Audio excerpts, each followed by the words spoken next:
Hello, this is S.K. Williams, and today I would like to talk to you about why it is irrational and even evil to support religious tolerance. More accurately, I would like to discuss something Sam Harris said back in 2006, which continues to be a rather common sentiment in the atheist community. Before I begin, I will issue my usual disclaimer. This is not directed at atheists. Atheists in general can be good and decent people. Atheists in general need not share this view. But it is directed at militant atheists, of whom Sam Harris is indeed a respected leader and authority. His words carry a lot of weight. And it is those who must attack religion relentlessly and constantly to whom I am addressing this video. So it is not a condemnation of atheism as a belief, nor is it a condemnation of atheists. It is simply an address of something that is common within the militant atheist community, as presented by one of its leaders. Though they don't like me calling him a leader or authority, that is exactly what he is. Just like they don't like me saying atheism is a belief, because they'll insist that it is a lack of belief.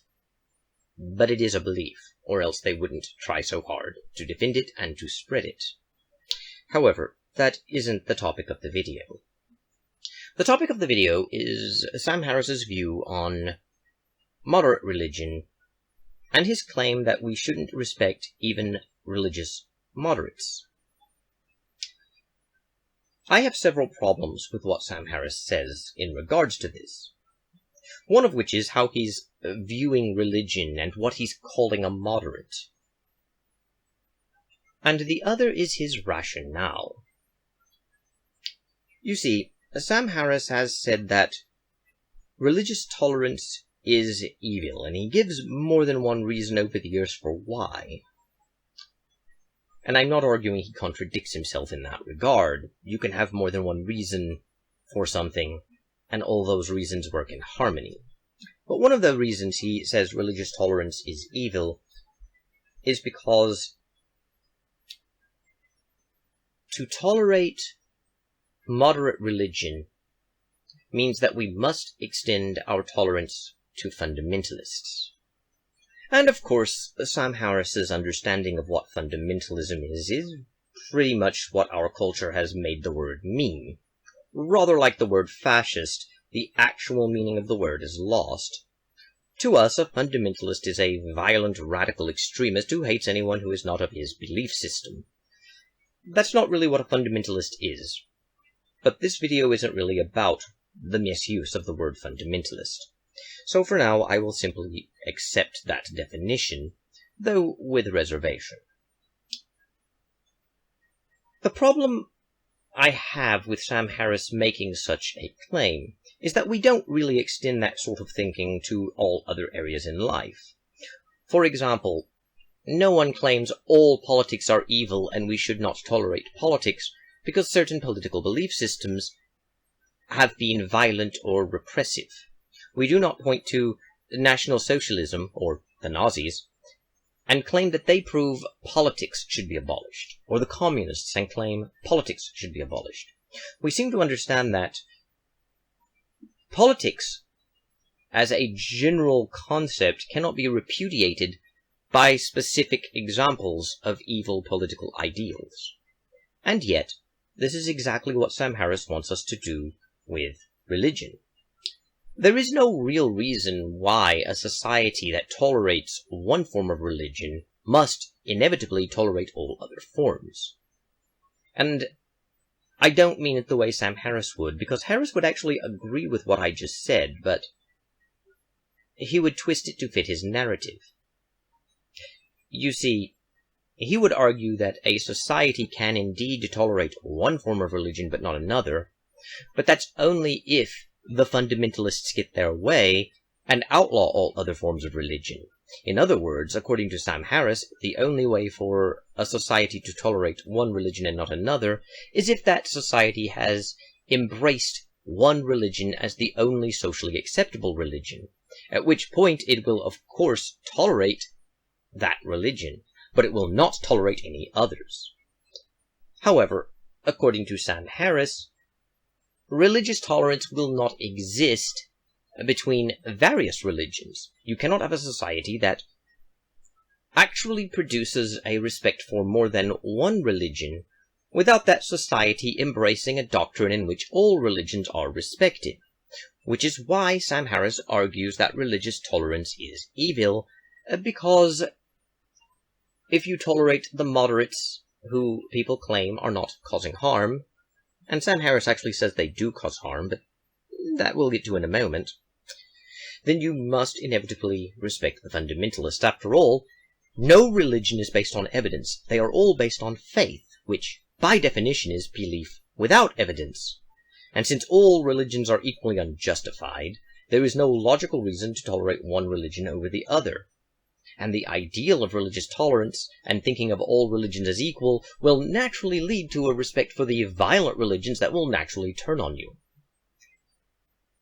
The problem with this line of thinking is that Sam Harris assumes that people actually believe all religions are equal if they don't believe one religion is true and all other religions are false. People don't believe that.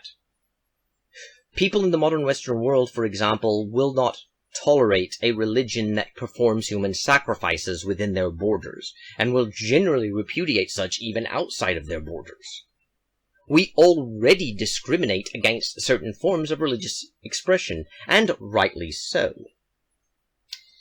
Indeed, while America's First Amendment protects religious freedom for all forms of religion, it is possible to have a society that allows general religious freedom for some groups but not others. A sort of limited religious freedom where there are limits to what you can do, and again, even the United States puts some hard limits on it, like human sacrifice. The simple reality of religious freedom is that you can, in fact, suppress certain religious bodies you find violent or extremist without suppressing them all.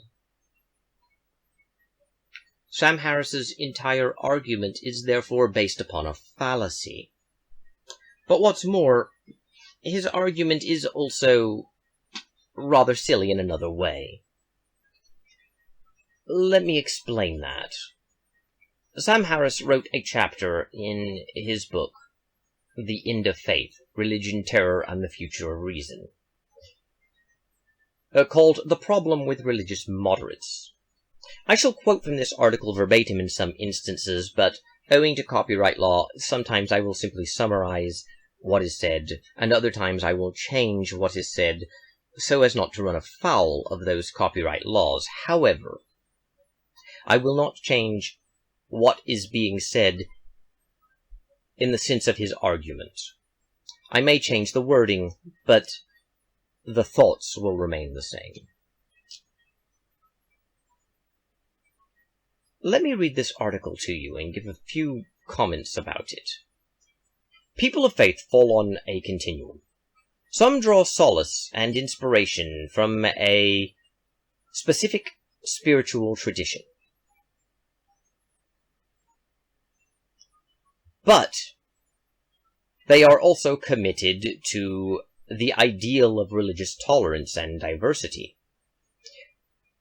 Others, on the other hand, would utterly destroy the earth, leaving it nothing but an ashen ruin or a burned cinder if it meant putting an end to heresy.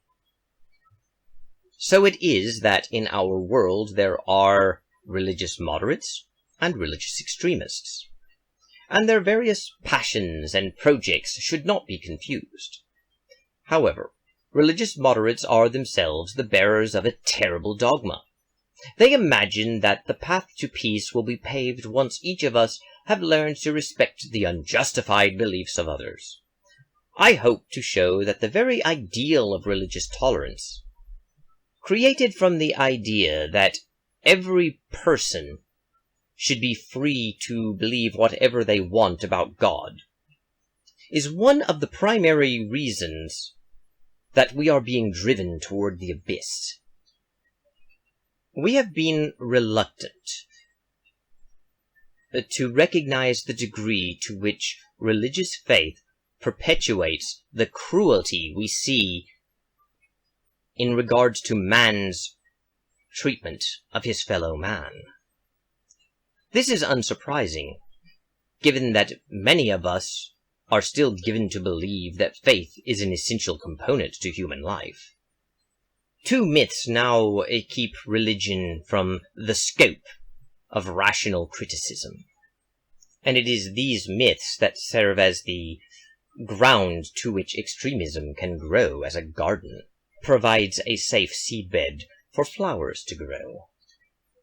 So indeed we have the flowers of moderation growing alongside the flowers of extremism, both from the same source.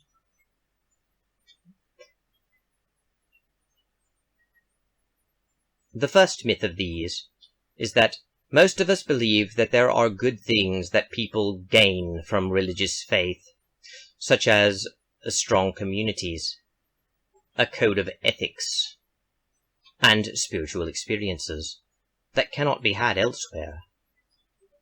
And two, that all of the atrocities and terrible things that are sometimes done in the name of religion are the result not of faith, as it is, but of other factors that are inherent in humanity, such as greed, hatred, and fear, for which religious beliefs are actually the best, or perhaps even the only remedy.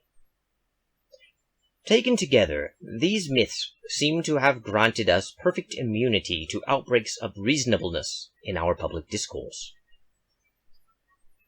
So it is that religious moderates have taken the apparent high road of pluralism, asserting the equal validity of all faiths. But, in so doing, they also fail to take note of the irredeemably sectarian truth claims of each. As long as a Christian believes that only his baptized brethren will be saved on Judgment Day, then it is impossible for him to respect the beliefs of others, for he knows that the flames of hell have been themselves born of these false ideas, and that the adherents of them are waited for in that very depths of hell. Muslims and Jews take, in general, the same approach, and have the same arrogant perspective of their own enterprises, and have spent millennia excitedly and devoutly pointing to the errors of all other faiths. It should go without saying that these rival belief systems are all equally uncontaminated by evidence. While religious moderation might seem a reasonable proposition to stake out, in light of all that we have and have not learned about the universe, it offers no bulwark against religious extremism and religious violence. The problem that religious moderation presents for all of us is that it does not permit anything very critical to be said about religious literalism. We cannot say that fundamentalists are crazy, because they are merely practicing their freedom of belief. We cannot even say that they are mistaken in religious terms, because their knowledge of Scripture is generally unrivaled. All we can say, as religious moderates, is that we don't like the personal or social costs that a full embrace of Scripture imposes on us. This is not a new form of faith, or even a new species of scriptural exegesis. It is simply a capitulation to a variety of all too human interests that have nothing in principle to do with God. Unless the core dogmas of faith are called into question, that we know there is a God, and that we know what he wants from us, religious moderation will do nothing to lead us out of the wilderness. The article, of course, continues. But for now I want to stop to discuss it. After all, this is a commentary. The issue I have with Sam Harris are Legion. For one thing, Sam Harris tends to view religious moderation as an opposite of religious literalism. But how does this fit into the real world? You see, there are many people who believe literally in various religions that nonetheless take a very, for want of a better term, moderate view. Sam Harris seems to be viewing moderates as not believing in the Bible literally, but he also seems to equate literalism to, well, fundamentalism, as is understood by our culture.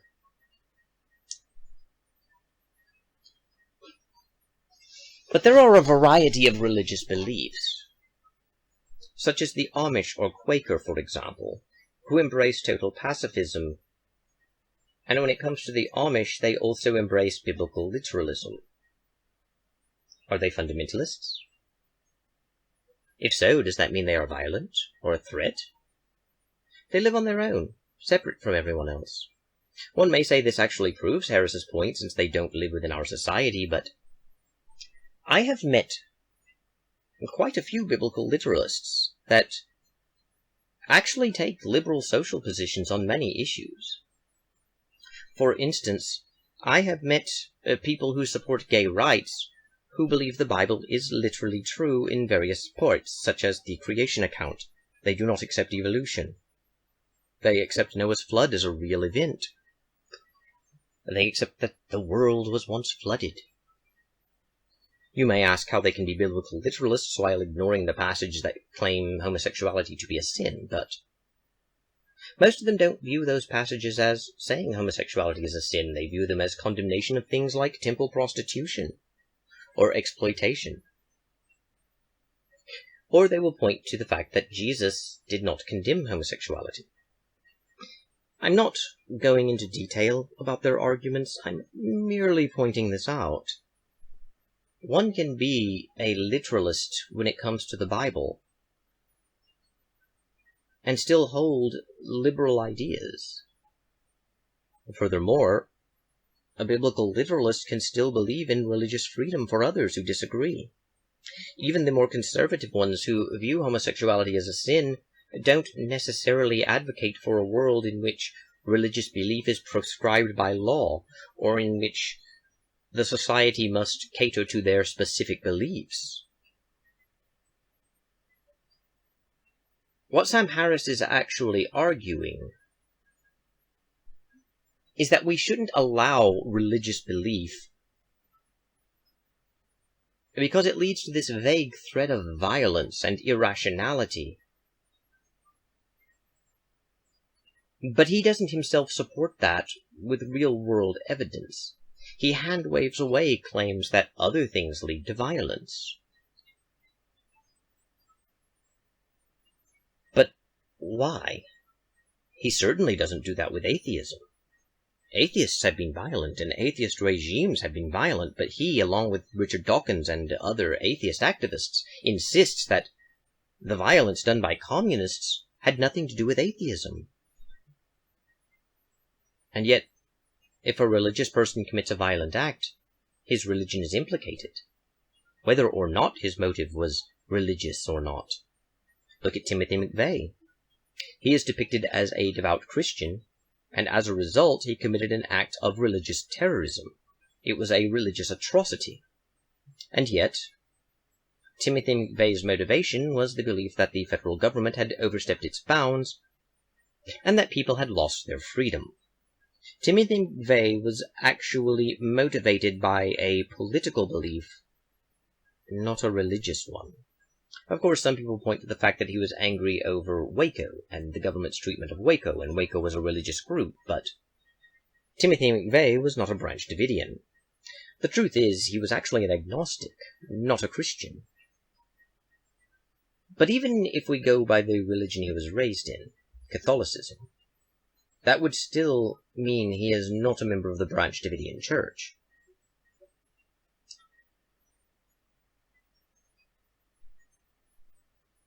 The difficulties I have with what Sam Harris is saying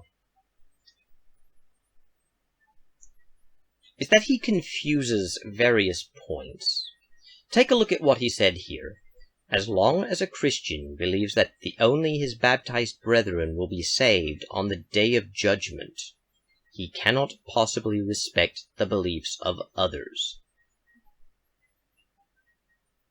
Why? To put it to you another way, while hell is infinitely worse than health issues that are created in this short, temporary life, what Sam Harris is essentially arguing is, if you believe that drinking alcohol is unhealthy, then you cannot possibly respect anyone who drinks alcohol. If you believe that not exercising properly is unhealthy, then you can't possibly respect people who don't exercise. If you think smoking leads to cancer, then you can't respect people who smoke.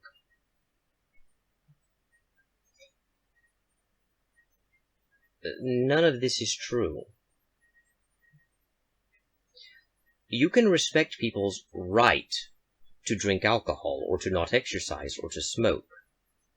You can even respect the people who drink alcohol, or don't exercise, or smoke, without agreeing with what they do. So why would it be different with religion? A Christian may believe his Jewish, his Muslim, and his atheist neighbors are all going to hell. But that doesn't mean he necessarily holds them in contempt. He simply believes they are mistaken. And he believes those mistakes will lead to dire consequence. To claim that you cannot respect the beliefs of others because you disagree with them, or at the very least, to claim that because you believe their beliefs will lead to dire consequences, that you can't respect them, is preposterous. What Sam Harris is really trying to do is to justify his own refusal to respect people whose beliefs differ from his own. He may say he doesn't have beliefs, he lacks belief, but in the end he's saying, if you don't agree with me that God doesn't exist, then I don't respect you. And I am justified in not respecting you, because you don't respect anyone who disagrees with you. That's ridiculous. It's nonsense.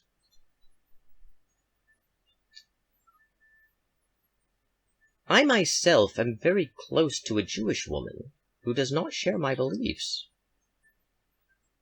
Is Sam Harris saying I don't respect her, and that I don't respect her beliefs? I know a man who is married to a Muslim. I know of another that you would know about. His name is Michael Caine. I don't know Michael Caine, but I know a man who, like him, married a Muslim woman. Did he marry her in spite of his refusal to respect her or her beliefs?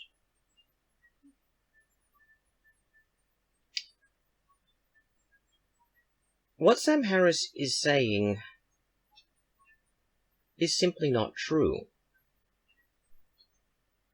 People can respect other people even if they believe they are in error, and even if they believe that error will lead to dire consequence.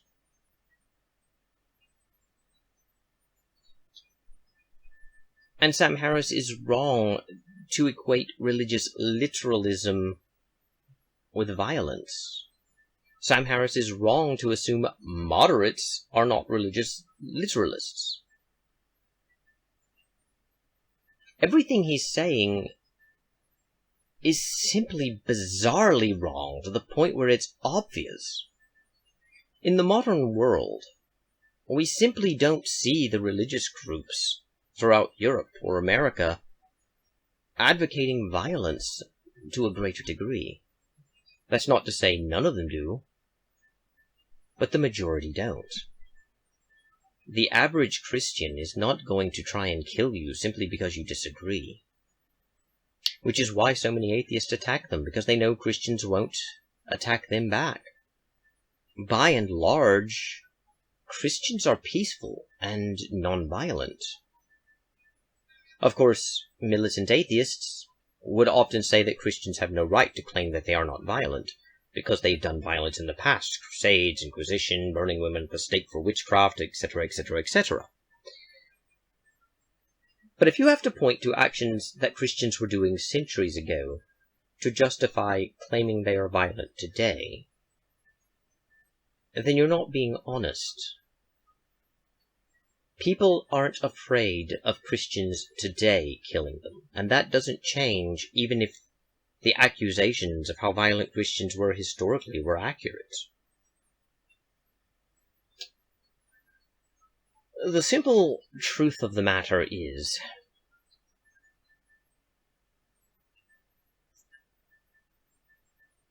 what Sam Harris is saying is not really what we see in the real world. Most Muslims are not terrorists. Most Jews aren't going about bashing Christians. Most Christians aren't attacking people who are not Christian, either violently or by words. I'm not saying none are, but most aren't.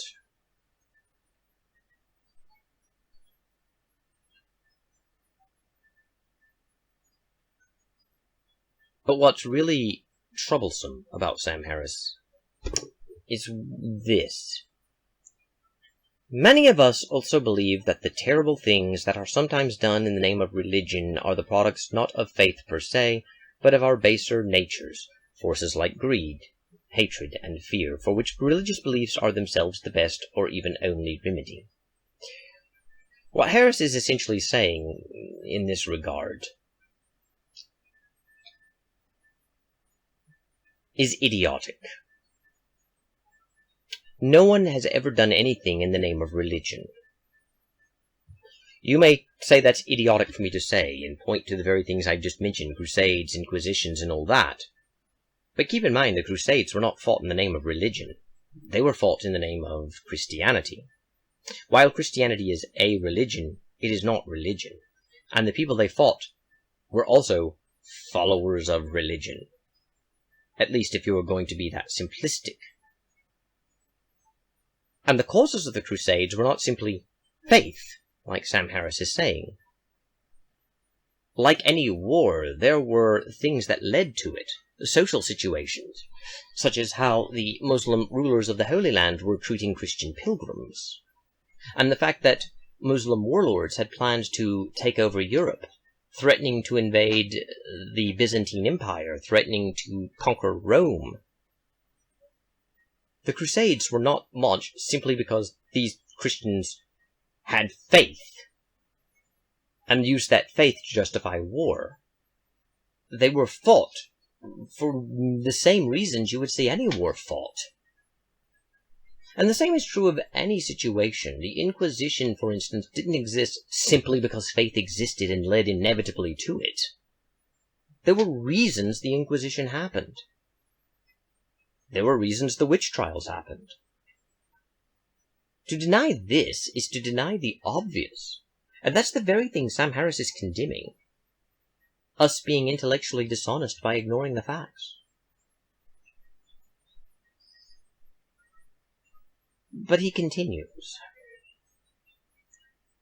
The congeniality of the majority of religious moderates does not leave room for the notion that religious faith is anything more sublime than a desperate marriage of hope and ignorance. Nor does it guarantee that there is not a terrible cost to be extracted from limiting the scope of reason in our dealings with other human beings. Religious moderation, inasmuch as it represents an effort to adhere and to maintain what is still serviceable in Orthodox religion, closes the door on a more complex approach to spirituality, ethics, and the building of strong communities. Of course, Sam Harris doesn't explain how. You're supposed to believe all of this above indicates that, but thus far he has not given any reason to believe that. Of course, one may criticize me since I have not finished reading what he has said, so perhaps he does. But I would note that Harris doesn't view spirituality as bad, but does view religion as bad, and yet, if I were to build something that was in the service of spirituality, and it gained momentum and became organized so that we had weekly or monthly meetings and began teaching certain specific things, he would start calling that an organization and thus a religion. Indeed, while we are supposed to believe that being an atheist means you can't possibly be religious, there is no reason to think a non-religious philosophy that we use to replace religion with, using Sam Harris's understanding of religion as far as I understand his understanding, would have the same foibles. Although he would claim that if the beliefs are based on reason, it would not. But I will get to that in a moment.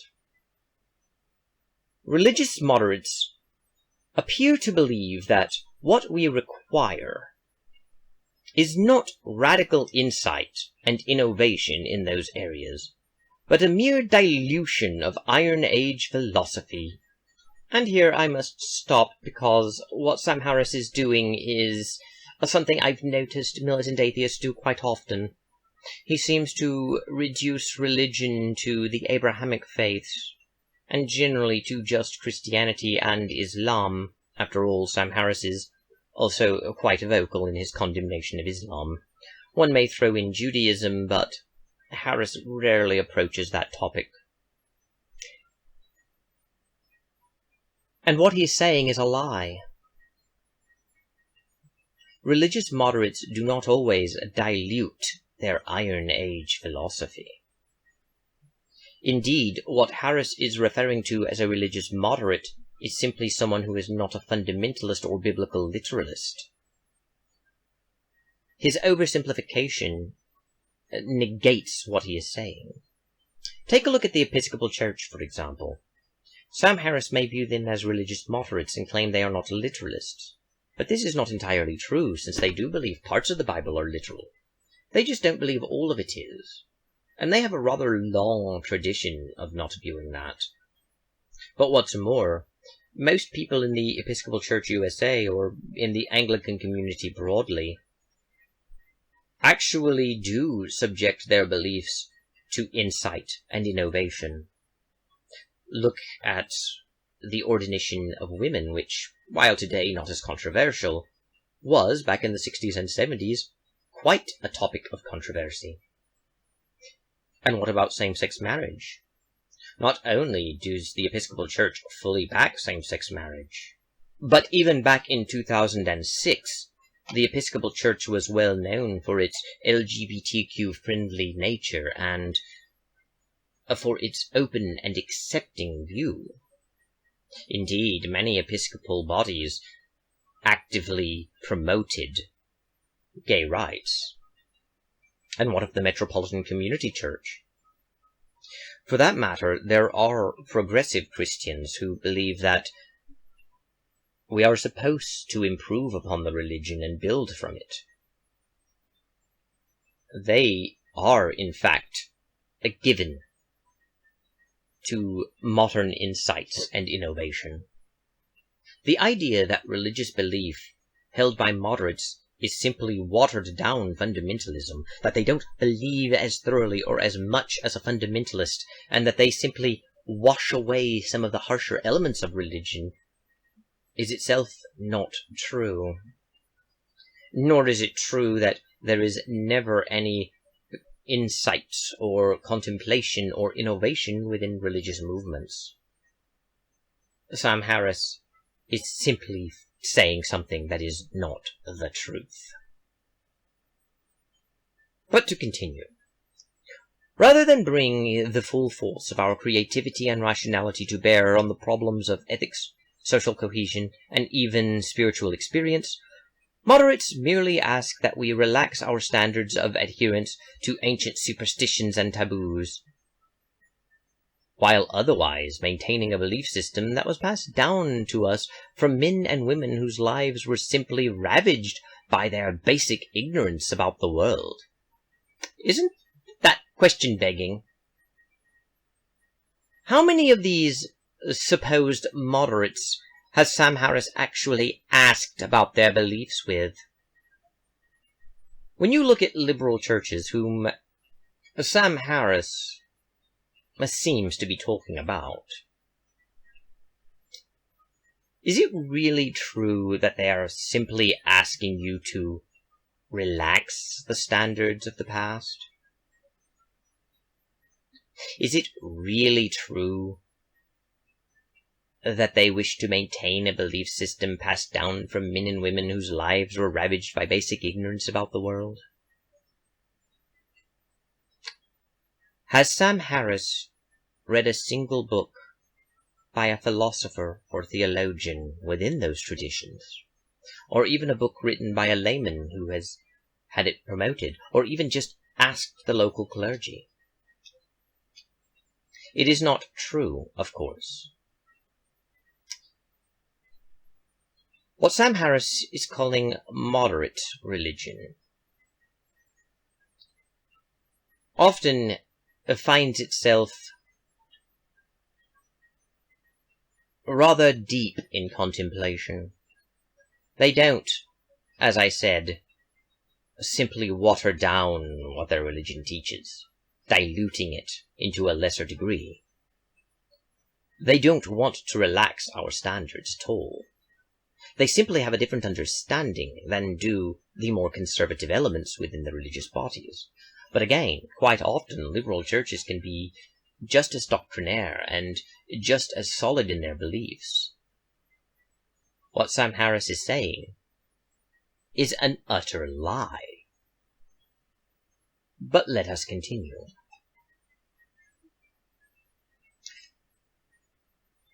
In what other sphere of life is such subservience to tradition acceptable? Medicine, engineering, not even politics suffers this anachronism that still dominates our thinking about ethical values and spiritual experience. He's kidding, right? I mean, he has to be kidding. For one thing, many of the things he's bringing up are, in fact, just as subject to tradition, or at the very least, are somewhat subject to it. He brings up three things: medicine, engineering, and politics. He, of course, indicates that there are others, but I'm only going to focus on the three that he mentioned. Let's look at medicine. He is right that medicine is not subject to tradition to the same degree that religion would be. In fact, if we are dealing only with the development of medicine and its direct application, it's not subject to tradition at all. But that's because it's a practical application. Much like eating food isn't really bound to tradition. Granted, eating certain foods might be, and how foods are prepared might be, and how they are served on a table might be.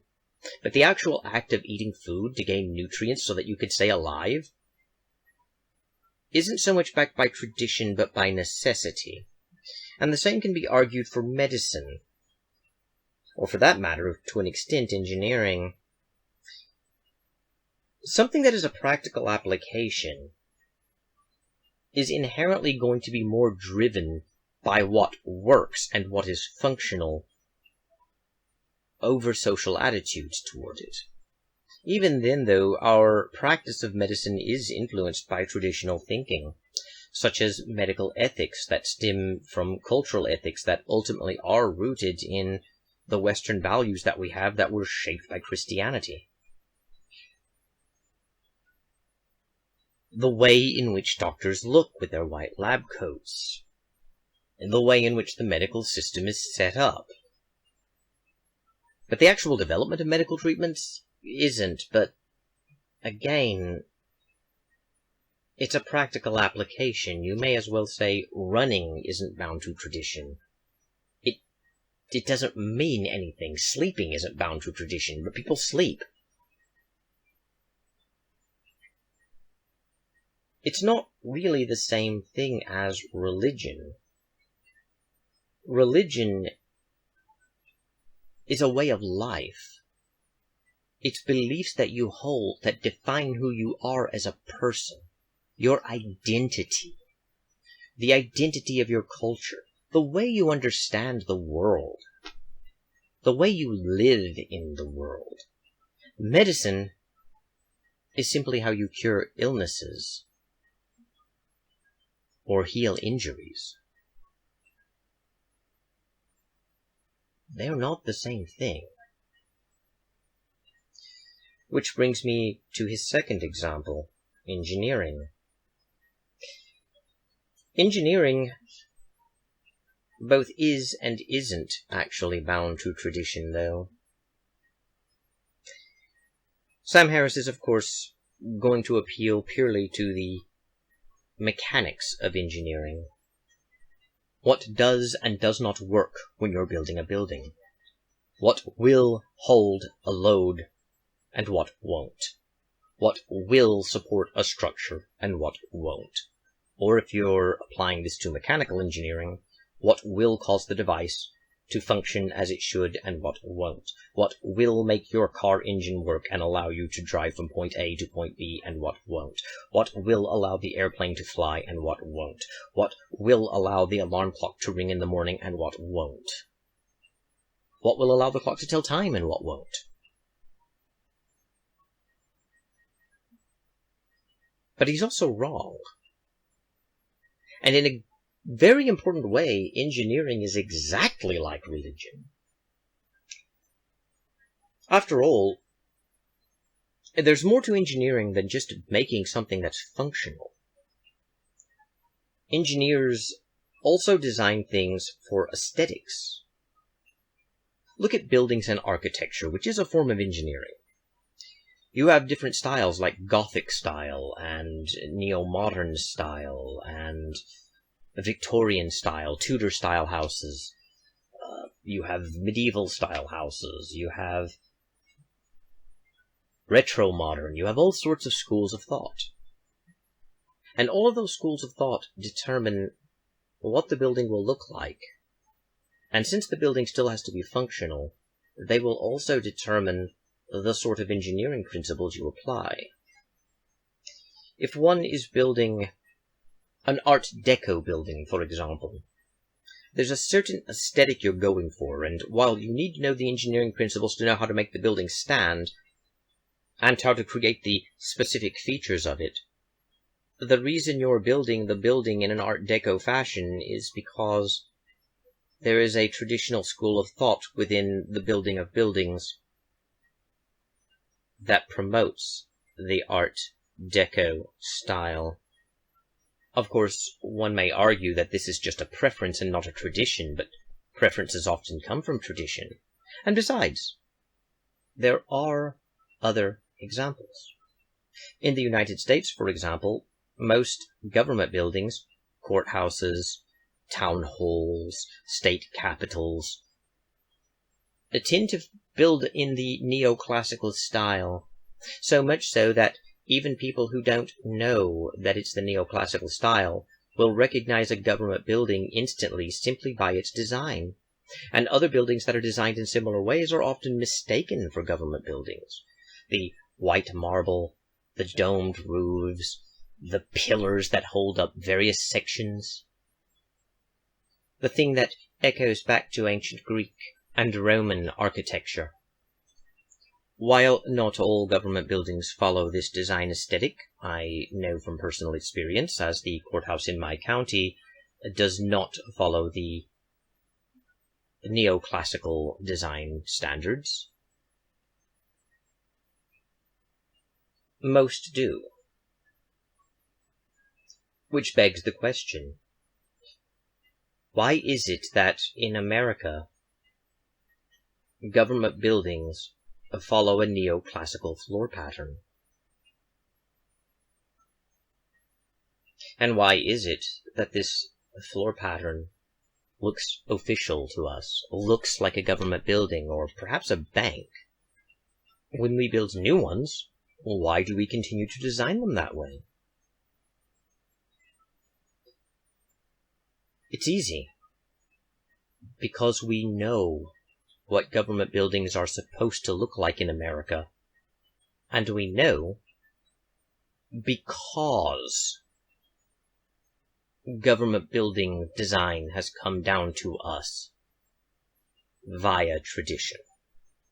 And even those buildings which prove to be exceptions to this rule are generally those that predate the foundation of America. This is because when the United States was founded, it viewed itself as a new Roman Empire and saw itself as reviving the ideals of classical antiquity. So they went back to the styles of Greece and Rome to reflect that belief, and while today that idea is largely no longer the one that is the most common, because America's founders designed Washington, D.C. around this concept, other states and other regions do the same. All because of tradition. Of course, there are exceptions to that as well. The courthouse in my county was built well after America was founded. But I never said it was universal. But nonetheless, you do see my point. There is no mechanical reason why a government building must be designed in neoclassical style. In fact, if you go to Britain or Canada, which didn't break from Britain in a war, you will see a very different design for their government buildings. A design which, to the British mind, or to the mind developed from British culture, such as a Canadian one, would tell them this is a government building. There is no structural reason why one should choose the neoclassical design. It wasn't chosen because mechanically the neoclassical style is somehow more conducive to government.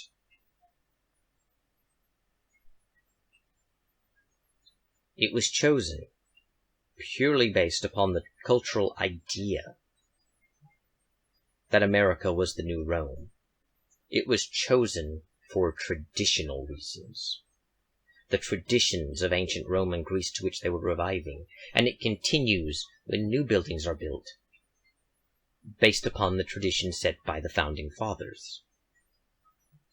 There is a lot of traditionism in engineering. Indeed, engineering can be compared to religion, for contrary to how Sam Harris puts it, religious belief actually does evolve. It isn't true that moderates merely water down the beliefs of the past, or loosen the restrictions and prohibitions and rules of the religious beliefs of the past. They often strictly adhere to them. They simply don't believe the same things that the dreaded conservatives or awful extremists do. And they have their own traditions to which they appeal to justify their beliefs. But just as a cathedral is often built in a traditional style that we recognize, with arched doorways and domed roofs and built in the form of a cross and facing east, just as you can always recognize a cathedral if it is traditionally built, based upon its architecture, religious belief so builds itself around a traditional core. But it is a traditional core that is still rooted in what works. One of the things that militant atheists such as Sam Harris do that is wholly unjustified is assume that religious beliefs have no basis in reality. As Sam Harris said, they are uncontaminated by evidence. This is not so. But when I say this, they will inevitably focus on, well then, give me evidence for God, which I have done in the past and can do, but this video isn't about whether God exists or not. Though that does play a role, I will admit. It's about religion as a whole. And those religious rules that are arbitrary and made up and nonsensical to Sam Harris all actually made sense in the world they came from, and still continue to make sense today. Religious bodies, whom Sam Harris would call moderate, such as most Presbyterian churches today, or Lutherans, or the Episcopal Church, or even most Catholics, actually base their beliefs on the real world that they live in, and the experiences with that world that they have had. Religions endure precisely because what they say resonates with the personal experiences of those who have them. People will not believe something that is utterly foreign to them, irrespective of how Sam Harris or other militant atheists insist religion works. That means that religion is structured around what works, what we know gives us a better life, what we know brings us greater benefits in life. Religious beliefs are inherently built around practical realities. Like engineering, the edifices that are actually built around them may differ greatly in style, but the foundational principles are always the same. That's not to say all religions are equally true. I agree with Sam Harris that they are not. But we're talking about the most basic concepts found within them. While I would also not argue that even in terms of basic principles all religions get everything right, I would argue that neither do buildings that are built by engineers. Some buildings are more structurally secure and structurally sound than others. Nevertheless, those that are not well built fall. At the very least, if you are not well enough built, you will not endure, and how well you're built, in general, determines how long you endure. There are, of course, mitigating circumstances, such as earthquakes or fires or things along those lines, and perhaps you are demolished from an outside force. But, all things being considered, if a building is extraordinarily well built and maintained, it can remain intact for centuries. Religious beliefs must inherently connect to the real world and the real experiences we have in the real world, or else they would have no adherents. Even something like Scientology, which I myself agree is a fraud, has to have something that attracts people to it, that reflects their own experiences in life. The edifices that are built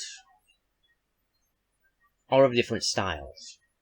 One can be Art Deco, one can be early modern, one can be post-modern, one can be Tudor. One can be built like a grand cathedral, while the other is built as a traditional mosque, and another built as if it were a temple in Israel, or at least a synagogue.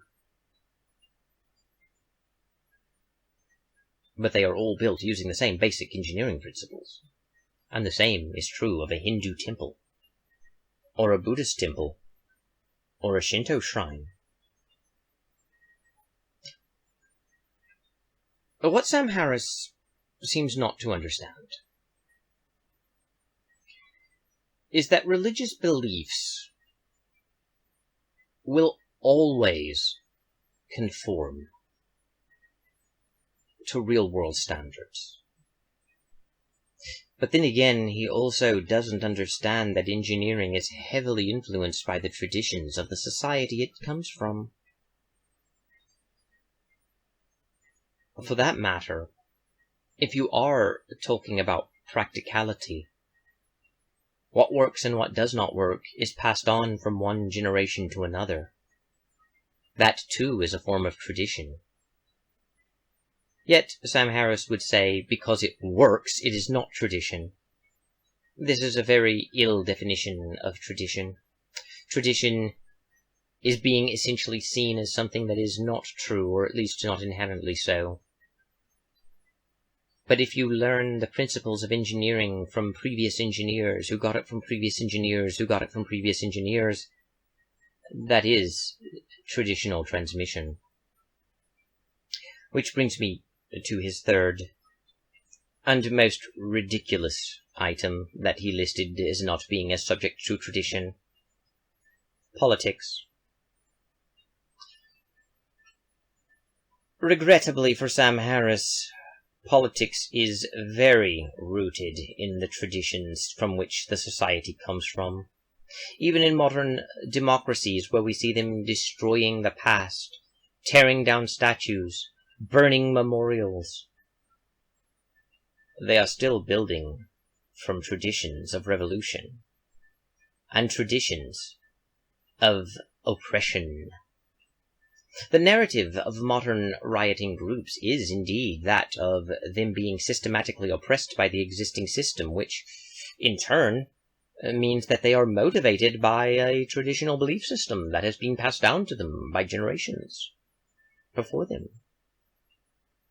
And their actions, well, they reflect historical actions as well, even going back to the American Revolution. Even in a society where it seems we are destroying tradition, we are generally doing it in the name of another tradition we wish to replace it with.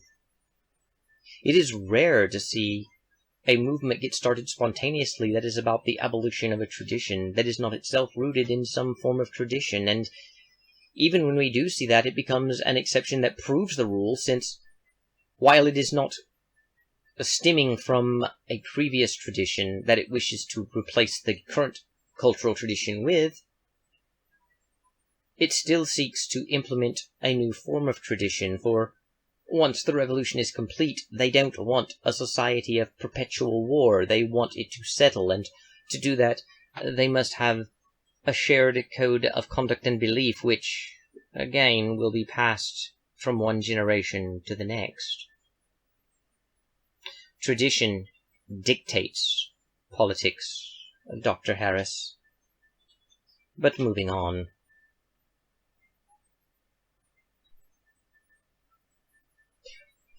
Imagine that we could revive a well-educated Christian of the 14th century. This is a false equivalent, because we don't have to deal with Christians from the 14th century in the modern world.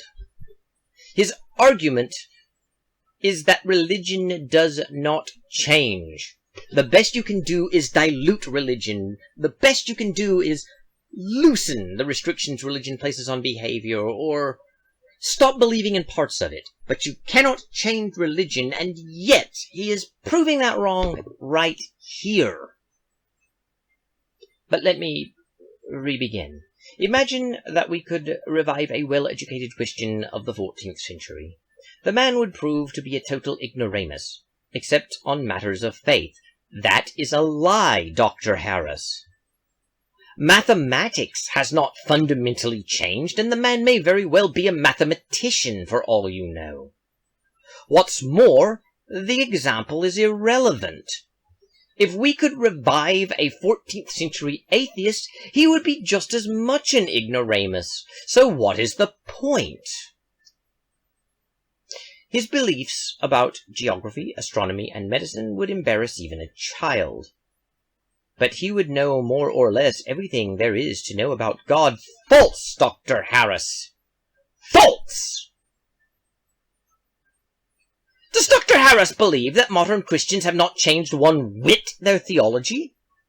Has Dr. Harris not noticed that theological progress has been made since the 14th century? Let us consider for a moment this. Would our 14th century Christian know the same things that modern Episcopalians that I mentioned earlier know? Would he think like a modern liberal theologian, and by liberal this time I mean the actual definition and not the common cultural political one? Would he understand the works of Paul Tillich or Richard Hooker? Would he understand the theological developments of the 19th century, of existentialism, of expressionism? Would that 14th century Christian even understand Descartes or Spinoza or Leibniz? Dr. Harris, the idea that Christian beliefs were sealed once and for all and never changed is simply false. Though he would be considered a fool to think the earth is flat. By the way, Dr. Harris, people in the 14th century did not believe the earth was flat. They understood that it was round. It doesn't matter that there is a myth that people in the Middle Ages believed the earth to be flat. They didn't. They accepted that it was a sphere. This is a myth. Or that trepanning really? Dr. Harris is very fortunate that he is not a historian. For that matter, he doesn't seem to know modern medicine, even though he is a doctor and a neurologist. Trepanning is actually still done as a medical procedure for certain ailments, such as to alleviate certain forms of cranial pressure that could cause brain damage. And, quite frankly, trepanning in the past often did yield positive medical results. I'm not saying that every instance of trepanning in the Middle Ages would reflect something that we would use trepanning on today. We do have other procedures, but to attack someone for a medical practice in the 13th century because they are not modern is absurd. Especially if you're presenting trepanation as some sort of ridiculous thing they did way back then. But moving on. His religious ideals would still be beyond reproach, would they, Dr. Harris? Would they? Would this 13th century Christian recognize modern evangelical Protestants?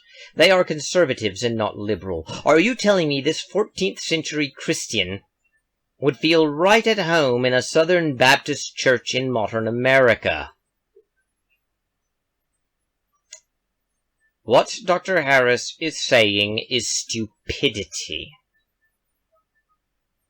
It is also egregiously flawed. After all, he invoked politics, and many of the ideas of politics we have today were also held by people from the 14th century. What about our ideas of mathematics? They are largely unchanged from the 14th century onward, or even earlier. What about our principles of philosophy? Many of them are the same. Just because something is the same as it was centuries ago doesn't mean it reflects a stagnation, or that it is somehow false to continue in this endeavor. Simply because a belief is old does not make it false. Not that it matters, as religious ideas have indeed changed from the 14th century. A fact that Dr. Harris seems unwilling to admit. There are two explanations for this. Either we perfected religious understanding of the world a millennia ago, which is absurd because we have debates about religious beliefs today amongst, well, quote-unquote, the religious. And not all modern Christians believe the same things 14th century Christians did. While our knowledge of all other fronts was still hopelessly, outdated, I'm going to have to change a few things, I keep forgetting to do that. While our knowledge of all other fronts was still hopelessly primitive, or religion, being the mere maintenance of dogma, is one area of discourse that does not admit progress. Well, I'm sorry, Dr. Harris, but neither of those are true. Religion is not the mere maintenance of dogma, and there have been changes in religion. In fact, it's very odd that Dr. Harris would mention the 14th century, because that's the 1300s. For those of you who don't know, the 1300s saw the emergence of the Lollards in England, led by one John Wycliffe. He is referred to as the morning star of the Reformation, as he brought, progressive ideas to Christianity. In the very 14th century Sam Harris is pointing to as having beliefs that are exactly the same as our own, and that proves that religious belief does not admit progress, we had people making progress within the confines of religion. What's more, just 200 years later, there was the freaking Protestant Reformation! Are you saying the 14th century Christian would be identical to someone who lives post-Protestant Reformation? At best, you could say the Catholic Church hasn't changed, but it is utterly impossible, to the point of insanity, to accept that 14th century Christians are identical to modern Christians, when the majority of modern Christians Dr. Harris would meet as an American will be Protestant, and the whole point of the Protestant Reformation was to reform the religion. Does Sam Harris not realize that? Does Sam Harris think Protestants and Catholics have exactly the same beliefs? Does Sam Harris not realize that Protestantism exists? And then there's the fact that the Catholic Church itself has changed over the centuries. Many of them complain about some of the changes like Vatican II, but others don't. The idea that religion is the mere maintenance of dogma and doesn't allow for progress is demonstrably false! Not unless that 14th century Christian believed we are saved by faith alone, through grace alone, like Martin Luther taught. Not unless that 14th century Christian believed that the Bible is the sole source of authority, which he wouldn't have if he was a Catholic from the 14th century. I suppose he didn't have to be Catholic, but what else is there? Orthodoxy? They didn't believe that. The Lollards kinda got close to that idea, but even they didn't believe exactly that. Did the Hussites? Did any Christian group believe this? While we're at it, what about the churches that actively promoted gay rights that I mentioned earlier? Things like the Metropolitan Community Church. Would our 14th century Christian simply, exactly believe the same things that the Metropolitan Community Church does? Would our 14th century Christian believe what the Southern Baptist does? Would they believe what modern non-denominational evangelicals tend to? Would the 14th century Christian be a Pentecostal? Would the 14th century Christian be an old Catholic with liberal ideas? What exactly is Sam Harris arguing here? What he is saying is simply ridiculous.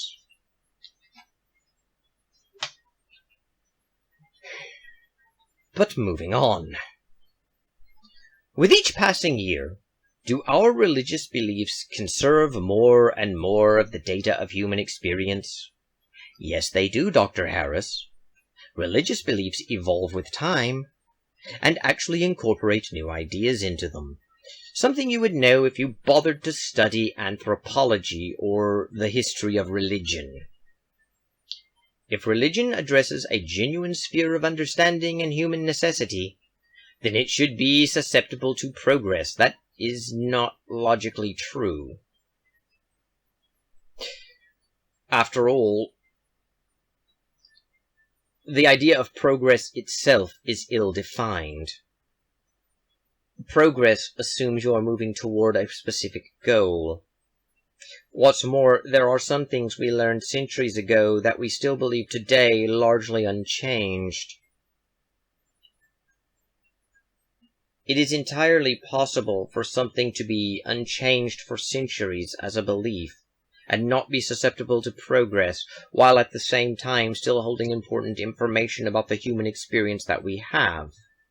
Not that it's important to note this, considering that religious belief does indeed change over time, and does indeed grow with new human experiences and new human learning. New discoveries that we make as a species are incorporated into religious beliefs. Its doctrines should become more useful rather than less. Why? That's not even true of science. Sometimes we learn things that we can't use whatsoever. I mean, honestly.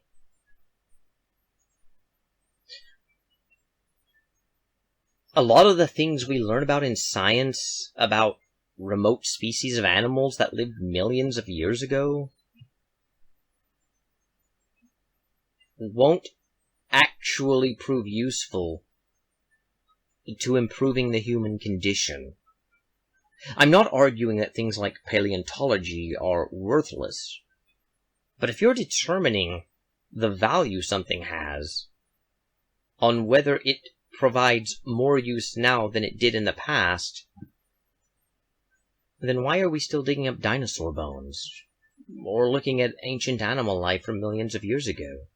We have more than enough examples to deal in evolutionary biology. So what's the point?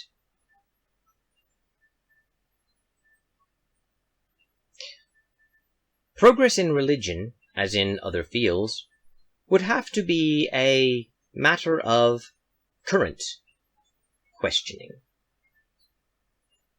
Not the mere repetition and recital of previous doctrine. And it is, Dr. Harris. And it is. Because religious institutions, including the much-hated Catholic Church, actually do expand their beliefs over time, including new ideas that come up socially, and new discoveries made by the sciences. You don't recognize that, but it is nevertheless true.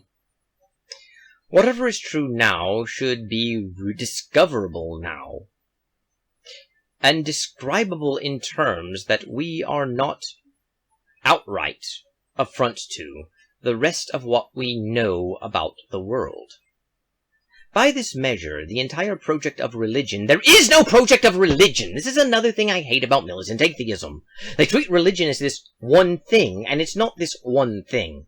There is no project of religion. No one on earth follows religion. No one on earth believes in religion. People have different religious belief systems, like Christianity or Hinduism or animism. They do not follow religion itself. That is stupid in its own right. But getting back to it. By this measure, the entire project of religion seems perfectly backward. Of course it does, because you're ignoring the reality that religion actually does expand over time. It cannot survive the changes that have come over us. Yes, it can. It actually does. What's actually causing more harm to religion is people like Sam Harris convincing us that all religious belief is conservative fundamentalist, that the liberals simply water down their beliefs and don't really believe in it, and that religion is static. It's not really that religion itself doesn't change and cracks under the weight of new knowledge, because religious institutions have changed over time, culturally, technologically, and even ethically. Actually, ethics doesn't necessarily change over time. Neither necessarily does culture. So, those two things are false. He doesn't really give a reason why would you expect culture to change or ethics to change. They just do, apparently. Otherwise, there are few reasons to believe that it will survive it, except it has survived it. In fact, it takes people like Sam Harris attacking religion to cause it to erode. If this was a natural process, then we wouldn't have people like Sam Harris writing his books now, would we? Moderates do not want to kill anyone in the name of God. But they want us to keep using the word God, as though we knew what we were talking about. Well, maybe if you bothered to read any books on theology, or perhaps philosophy, you would know what they were talking about, Dr. Harris. But instead you wish to be deliberately obtuse, and wish to, I don't know, ignore that, so you can fit your own narrative. And they do not want anything too critical said about what people really believe in God of their fathers. Actually, they do invite that, Dr. Harris. I recently, for example, watched a sermon by an Episcopalian. And she, and yes, she, it's a woman who has been ordained a priest, actually addressed this issue specifically whilst talking about the sacrifice of Isaac by Abraham. God, of course, stopped the sacrifice, but she said it was a difficult story, and one that she understood criticisms for. And she didn't try and assuage those criticisms or condemn those who gave them. And I can point to numerous other examples. I don't need Christchurch Rye, although that is where I heard the sermon, and you can too if you have a YouTube connection. What Sam Harris is saying is false. Critical evaluation of religious belief is a common theme within religious communities themselves, and is quite often invited. Sam Harris, of course, isn't really being critical of religion in the technical sense, but rather in the contemporary sense, in which he simply tries to find fault with it. And people don't welcome you simply attacking them for their beliefs and not being willing to listen to them. That much is a given. Because tolerance, perhaps above all else, is sacred. I don't know anyone who would say that, but fine. I know some people who think tolerance was sacred, but not necessarily above all else. To speak plainly and truthfully about the state of our world, to say, for instance, that the Bible and the Quran both contain mountains of life-destroying gibberish, is antithetical to tolerance, as moderates currently conceive of it. Yes, but it's also obvious that you don't really know what you're talking about, since what you've said about religion is utterly untrue. But we can no longer afford the luxury of such polite correctness. We must finally recognize the price we are paying to maintain the iconography of our ignorance. Funny you should say that, considering your own ignorance of things like the Protestant Reformation, and your claim that religious beliefs remain static over the centuries, and that a 14th century Christian would have exactly the same beliefs that a modern one would, even though this is clearly not the case. And that's the problem with people like Sam Harris. His arguments only sound reasonable if you don't know the facts, and simply accept the premises and generalizations that he makes. And yet, his arguments are largely based upon logical fallacies. His claims that religious beliefs never change over time and remain static. His claim that a 14th century Christian would look like an ignoramus for believing the earth is flat, or believing in trepanning, or not knowing about the cosmos or modern medicine. And yet he would know everything about God and would be identical to modern Christians in terms of theology, is nonsense. If religion never changed, there would have been no Lollards. If religion was not amenable to progress, there would have been no Lollards. And the Lollards were from the 14th century. John Wycliffe could not have proposed his reforms if religion is not agreeable to reforms. And before someone says that Wycliffe failed and his order disbanded, this is not entirely true. They continued to have some influence until the Protestant Reformation. And it wouldn't matter. because the Protestant Reformation happened. It is impossible to look at the Protestant Reformation and say, religion never changes. Religion is not open to progress. Religion is static. And like I said, if you take that 14th century Christian and place him in a modern Southern Baptist church, would he truly believe the same things they do?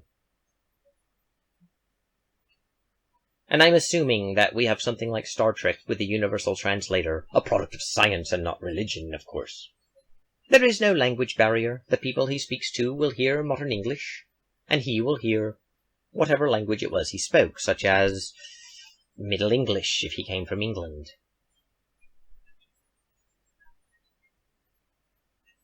But you don't even have to look at things like Southern Baptists. Let us suppose that our 14th century Christian did come from England. But let's suppose there are two of them. One of them is a Lollard, like I had said. Would that Lollard believe all the same things the modern Catholic Church does? Of course not. Would that Lollard from the 14th century believe the things the Protestants do today? Of course not. And that's a Lollard. Now let's assume that we have a highly educated Catholic who is not a Lollard from England. Upon arriving in the 21st century, our 14th century Christian is greeted by the Novus Ordo Massae from 1968 and Vatican II. Gone is the Mass said in Latin, but the Novus Ordo Massae is not simply the Latin Mass translated to English. The priest no longer faces away from the people and to the altar, but faces the people.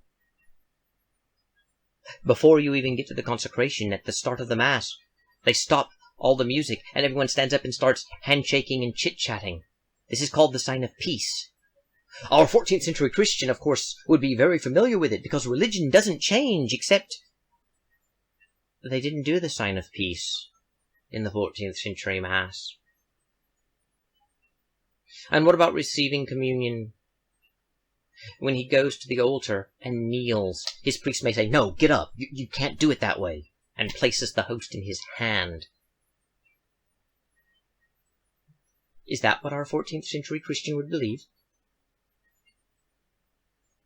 Would our 14th century Christian really believe the same things modern Catholics do? Perhaps then you could put him in a traditional community, but they're largely shaped by the Council of Trent. Even the modern Tridentine Mass that they adhere to as the traditional Latin Mass didn't exist until Trent. Although it is based upon previous Masses, so our 14th century Christian friend would probably recognize it to a greater extent. But there has been a lot of development within traditional Catholicism as well. Would our 14th century Christian, for example, understand concepts such as the Assumption of Mary? Perhaps. But what about Mary as co-remediatrix? For that matter, it was the Council of Trent that made certain decisions that define modern traditional Catholicism.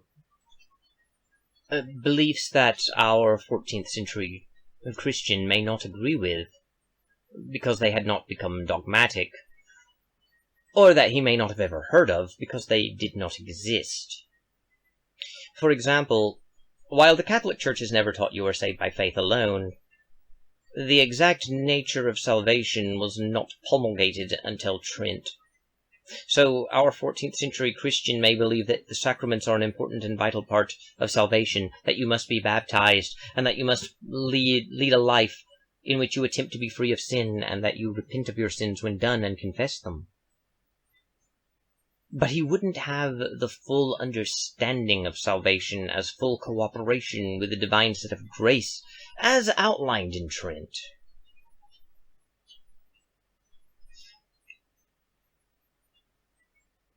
Which brings up another point. There are a lot of things traditional Catholics believe in, such as papal infallibility, that didn't exist until 1870. So why would our 14th century Christian even believe that? And while militant atheists like Sam Harris may argue that papal infallibility proves how backward religion is, it is still a sign of change in that religion, irrespective of what one believes. And besides, it's not like Catholics just blindly went along with it. The reason we have old Catholicism is because certain Catholics broke away from the Catholic Church after that decision.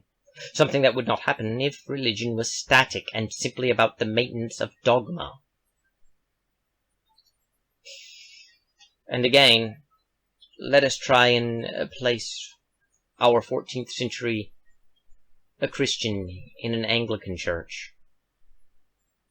A church which ordains women. Would this be in line with our 14th century Christians' beliefs? Would performing same-sex marriages be in line with this 14th century Christians' beliefs? Sam Harris may say that's just a lessening of the restrictions that religion has placed upon us. But it's not. By allowing for same-sex marriage, you have to have a completely different theological understanding of what marriage is than would have been understood in the 14th century. In the 14th century, marriage was not simply a social contract between two people, and it certainly wasn't simply governed by rules that the church laid down. It's not like the church had rules for marriage that were just there for convenience or for social function, but that had no theological aspect. The belief that the opposite genders were meant to go together and work together in that union, the idea that procreation was central to marriage, the idea that a marriage is the union of two people, both man and woman, to create a whole. All of this had theological significance. All of this is bound to one's actual religious dogmas, and not simply a rule the church has. Of course, Sam Harris would say that same-sex marriage is opposed by many churches, and they too call it dogma, but that's not the point. I'm not saying it's dogma because the Bible says it's wrong, therefore it's wrong. I'm saying, to Harris, liberal churches do nothing, or moderate churches do nothing but dilute the religion and loosen restrictions.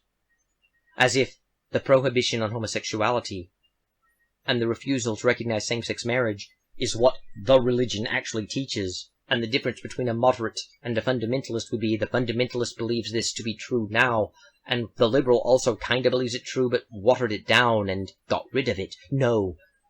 The moderate, the liberal, has to approach marriage theologically differently now, with most of them embracing a concept of love and union of two people as a union of God and intended. They still don't view it purely as a social contract, but as an actual sacrament, and as effective, especially if you were someone like an Episcopalian or a Lutheran. There is more to marriage than just rules about who can and cannot marry. And our 14th century Christian would not have believed those things. Our 14th century Christian would not understand a lesbian woman being ordained a priest, a lesbian woman who was married in her church.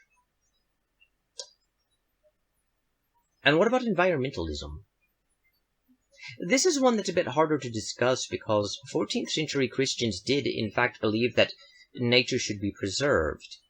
This is contrary, of course, to how many atheists view Christians of the period, but they did.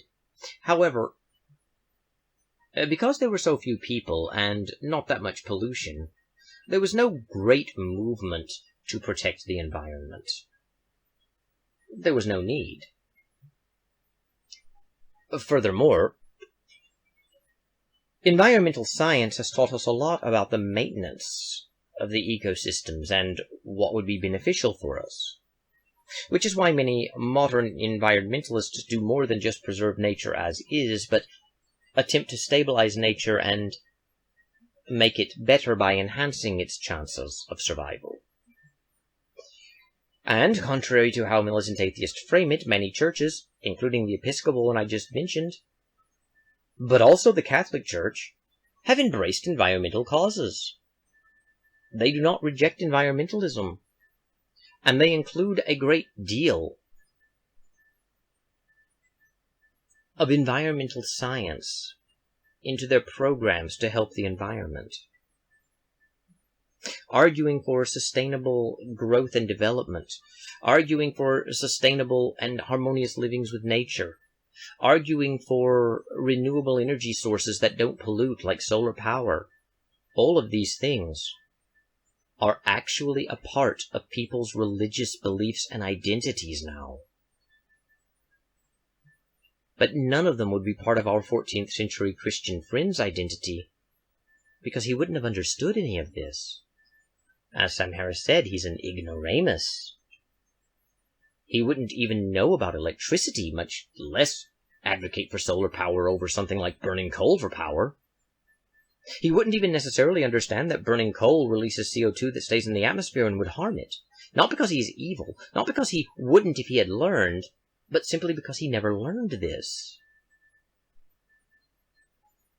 And it's more than just science has taught us this good thing. Religion embraces what science has taught us. It's not that religion sees science as an enemy, or religion remains stagnant and static and refuses to accept environmental science and continues to harm the environment.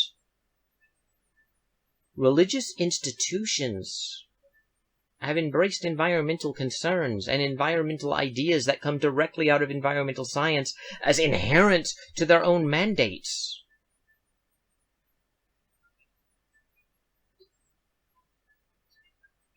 Sam Harris is wrong. That 14th century Christian would not be identical to modern Christians. And religious belief is not static. It does grow, it does progress, it does change. It doesn't just dilute and water down until it eventually fades away and goes away. It changes. Which is why I brought up philosophers like Paul Tillich. Paul Tillich was one of the most influential theologians of the 20th century. He was a liberal theologian, and he was an existentialist. His ideas about God would be quite foreign to a 14th century Christian. In the 14th century, basically all Christians embraced the scholastic view of God as promoted by Thomas Aquinas. At least, they did in the West. This was, of course, informed by previous traditions shared by the East, but the East, with its mystical view of God, while overlapping, of course, with Paul Tillich, was not identical with it. Paul Tillich understood God not as a being that exists, but as the ground of being, the source from which all being exists. Thus, God is not a being, God is being. This idea is still largely unknown to the rank and file of average Christians, and even the most educated Christian wouldn't have heard of it prior to existentialism because it is an existential belief. Which is also another point about Paul Tillich. Because he was an existentialist, he did not believe that we need to ask about purpose in life. It may well be true that God created us with a purpose, but it may not be. But it doesn't matter, as in the end, philosophers of the 19th century had asked, what is the point of God? But to Paul Tillich this was an absurd question. The nature of purpose is not the nature of existence. The reason why things exist is something that is applied later, and the meaning to which you derive from things is largely contingent upon interpretation.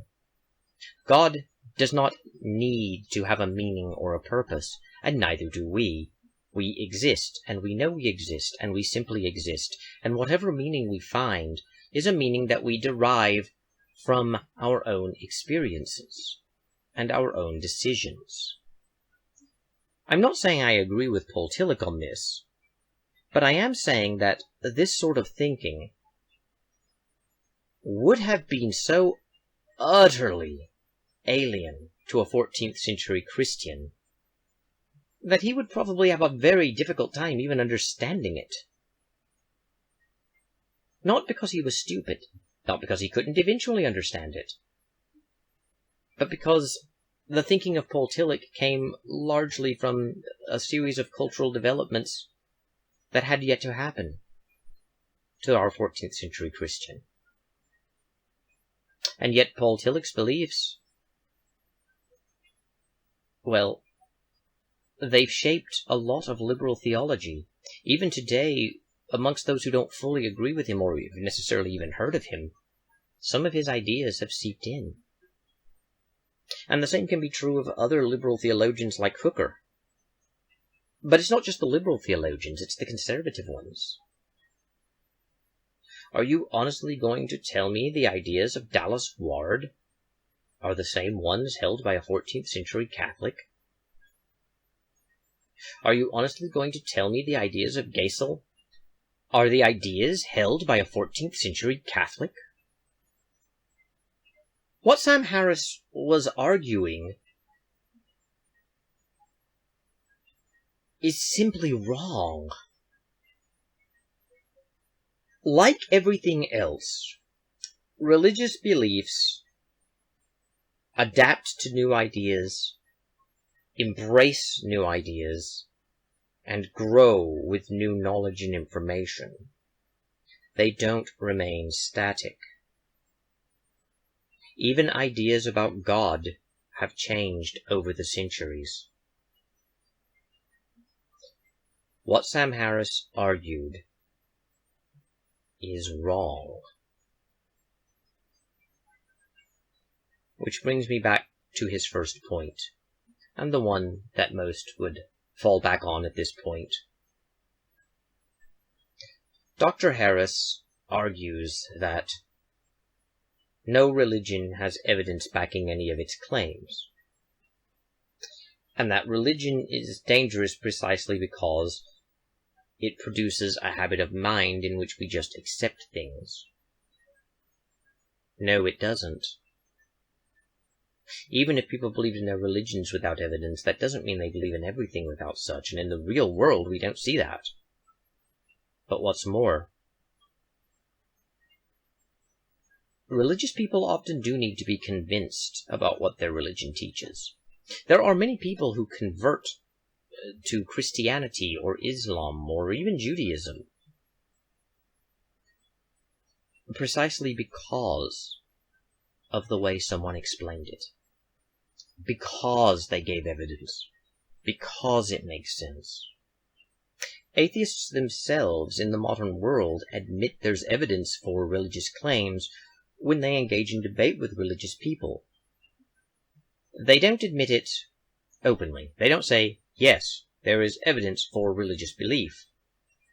Rather, they insist that there is no evidence for religious belief. But then they engage in arguments and attempt to refute or debunk the arguments made by Christians or Muslims or who have you. In order to do that, you have to engage in the argument and its premise. And in order to make an actual argument in terms of debate, you have to have evidence to back up what you're saying. Every argument for the existence of God, even the arguments atheists insist have been debunked, rely on evidence. And I've said this before in other videos, but I will repeat it here in case you haven't seen them.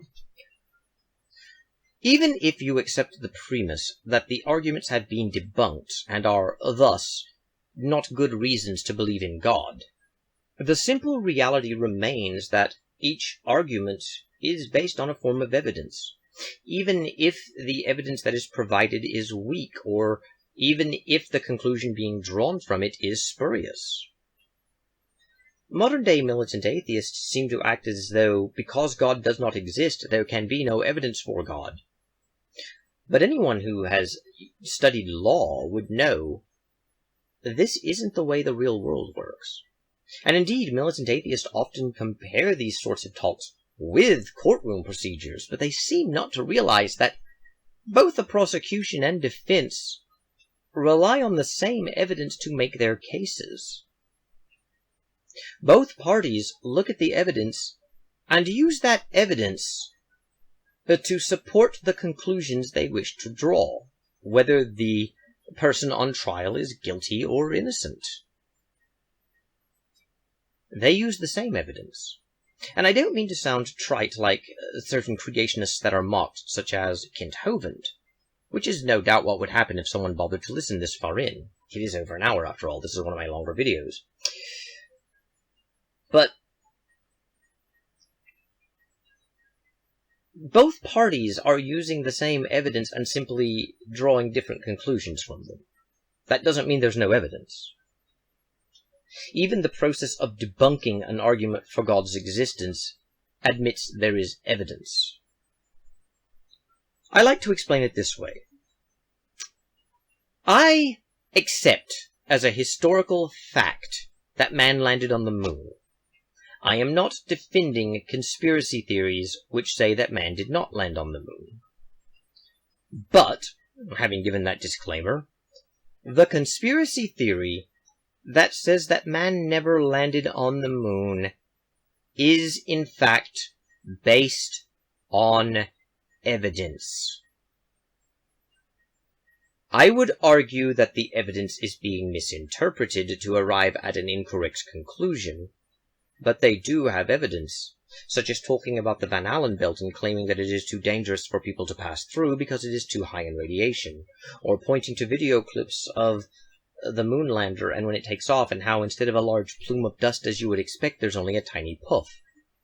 There are, of course, explanations for these, such as because the moon does not have air, then only the dust particles that are actually hit by the exhaust, or perhaps that are hit by other particles, would move.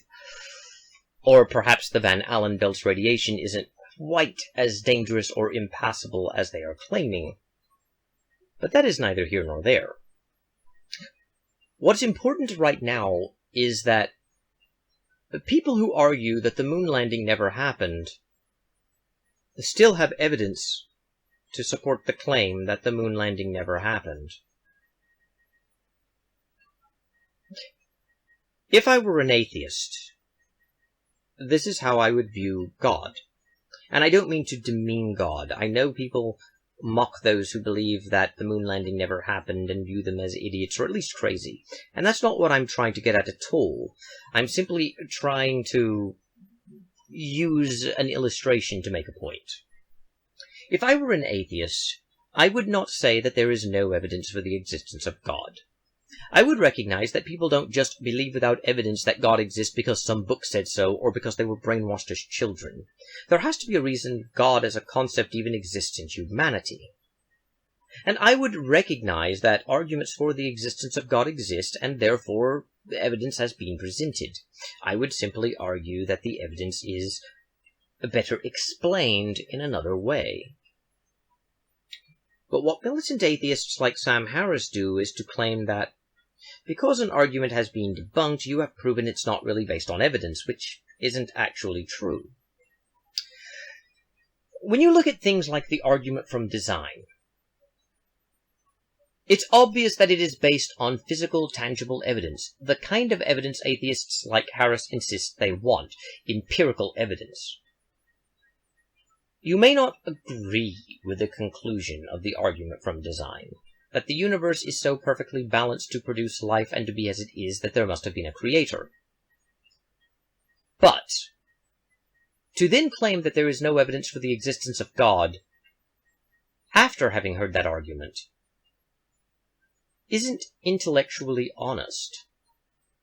It's obvious that they are using the balance of nature as evidence that God exists, meaning they do have evidence. It's just that you disagree with their conclusions. They are drawing from that evidence. Indeed, every argument for the existence of God, including ones that atheists most love to mock, like the ontological argument, rely on some form of evidence. Perhaps not empirical evidence, but evidence all the same. And it's not all emotional evidence as in, I feel in my heart. I could at least understand why that sort of evidence is rejected as not real evidence. But logical and mathematical evidence is not empirical, but it is nonetheless evidence, as is deductive and inductive reasoning. They provide a form of evidence based upon a series of determinants. And again, there actually is empirical, scientific evidence for the existence of God. So the argument that there is no evidence for the existence of God at all is rather false. And it becomes even more false when you say there's no argument for any religious beliefs. Take a look at the kosher laws, for example, which are very similar to the Islamic dietary laws. They're actually proven by science to be healthy and to have benefits. And historians would tell you these benefits were greatly enhanced if you were thinking about this from 3,000 years ago, since pork did spoil faster than most other kinds of meat, and pigs did carry more parasites, and they had less means to be able to dispose of them, or how red tide and other events could make shellfish very dangerous. Not that it matters, as even in our modern world, where those are no longer quite the concern they used to be, we still live in a world where eating these things leads to long-term health problems, especially if you eat them routinely. So these dietary laws are based on practical fact. Whether given by a god or not, they still reflect the real world. And the same can be true of all the other laws. You may not agree with the penalties that are issued, such as the death penalty for adultery, but most people do agree that adultery is wrong. And even if you don't, you can at least understand the emotional pain it causes people when their husband or wife cheats on them. You may prefer to have a free love society where no one can cheat because no one has an exclusive relationship, but you understand that not everyone thinks that way. And in the ancient world, that free love society just wouldn't have survived.